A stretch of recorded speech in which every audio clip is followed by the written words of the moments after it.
DLC 12. Honestly, it's announced and confirmed some pretty cool things for Xenoverse 2 at this point in time. I cannot lie.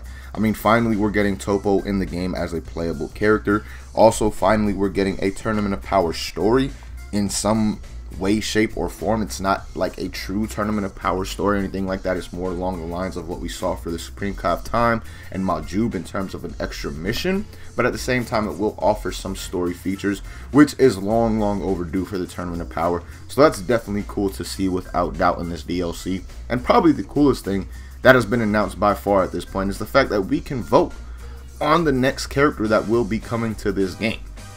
That, in my opinion, again, is just by far the coolest thing that this DLC has had to offer up until this point in time. But in today's video, we're not going to be talking about the things that are, really cool and have been confirmed and announced for this DLC. We're going to be talking about the things that have not. The Awoken skill that everybody wanted without doubt. Or the customizable partners that everybody wanted and thought we were getting for sure in this DLC as well. Those are the two things that I really want to talk about and focus on within this video right here for you guys today. But before we get into that, guys, one quick thing. I will be live today on the website link down below in the description. Starts with a T, ends with an H. Can't say it for the simple reasons of like YouTube guidelines, and they could potentially strike you, which is just absolutely stupid. But it is a possibility, and again, why I cannot actually say the word. So again, I will be live over there doing some DLC 12 talk, just basically answering any questions that I can for you guys on DLC 12 and talking about predictions and things along those lines, as well as doing live viewer battles with you guys. So if you want to come through and have some fights on Xenoverse 2 or talk about DLC 12, be sure to follow the link down below in the description. I will be live sometime after this video drops, probably not too long after it drops as well. Okay guys, really quickly, I do want to mention this regarding the potential of today's stream and me coming back to streaming today. The simple fact is that right now the Xenoverse 2 servers are down. They've been down since last night and were acting a little bit funny around midday yesterday, and then I guess completely went down sometime in the night and have been down all the way up until now. So if they do not come back, obviously I will not be streaming today, and if I do not stream today, I will definitely stream for you guys tomorrow. So again, that's really just dependent on whether or not the Xenoverse 2 servers come back or not. So just wanted to mention that really quickly, but let's get back to the video. So I just wanted to mention that really quickly, but now getting into this again, man, the two things that haven't been announced are two of the most fan favorite things, especially the Awoken skill. Now the Awoken skill I'm not as disappointed in, do not get me wrong, because an Awoken is something that everybody prays for, but is not always the most hopeful for, because Awoken skills barely come in this game, and then again, this is Bandai and Dimp, so our expectation levels are never at the highest, especially with Awoken skills, because again, we barely get them, but at the same time, it is by far the content that we want most.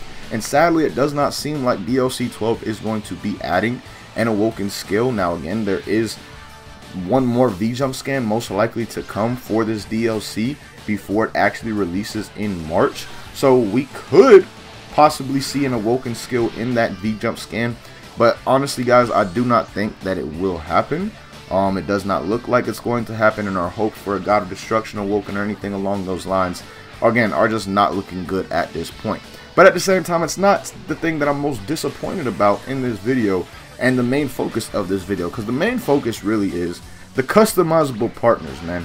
The customizable partners may not overall be as wanted. Like, no doubt I'd rather take a new Awoken skill than customizable partners, but at the same time, I think it's a little bit more disappointing that they haven't been announced, because that's something that was honestly expected. Like, unlike an Awoken skill, we have hopes, or had hopes, for new customizable partners. The way they made it seem in the free update was like we were going to get more in the future without doubt. And then also the simple fact that Few has been announced for this DLC as a part of the DLC for like 2 months now at this point, really made everybody in the community, for the most part, especially myself, feel like we were without doubt getting new customizable partner keys. But that has not been the case up until this point in time, and it just honestly sucks, because that was my favorite part of the free update. Like, the free update that brought the Supreme Kai of Time, without doubt my favorite thing was the customizable partners. One, the characters that they chose were a lot of good characters, like a lot of characters that a lot of people like. And then two, just the customization factor of characters and being able to change them up it really makes them so much more fun in my opinion, and kind of brings back the memories of like those old Budokai Tenkaichi days in a sense. Now I don't believe that in Budokai Tenkaichi you could change the clothing color of the characters. I don't remember exactly, but in the Budokai Tenkaichi series you were basically able to make like little presets and things like that where you could choose from a variety of moves for characters. Like Super Saiyan 4 Gogeta was one of the most fun characters, I guess you could say, to customize, just because he had so much. Like he had all of Goku's moves, Vegeta's moves, all things like that, and he was just really so much fun to customize in that game and use the custom version. Well, Xenoverse 2 did introduce that and kind of take it up a notch in the simple fact that we could mess with the clothes as well. So again, man, without doubt, it was my favorite part of the free update, like by far, bar none. And it does not seem like we're gonna be getting any in this DLC, which is just very sad, because again, including myself, a lot of us were really expecting them to come without doubt, and it just has not happened, which just really sucks. Now again, we do have one more V-Jump scan to go. Is it possible, and is it more possible that they would reveal something like that as opposed to Awoken skill? Yes, I do think that the partners still have a chance to be revealed in this last V-Jump scan before the DLC releases, but at the same time, man, my hopes are no longer the highest and no longer where they were for new custom partners in DLC 12. So if new partners are not added in DLC 12, let me know down below in the comments how much of a letdown that would be for you personally, because I mean, you can kind of tell based off of how much I just love these partners, how much of a letdown it really is for me, because like I said, by far my favorite part of the free update, bar none. But let me know your thoughts on all this down below in the comments. The facts that we're not getting a new Awoken, it does not seem like, and it seems like we may even not potentially be getting new customizable partners in DLC 12 as well.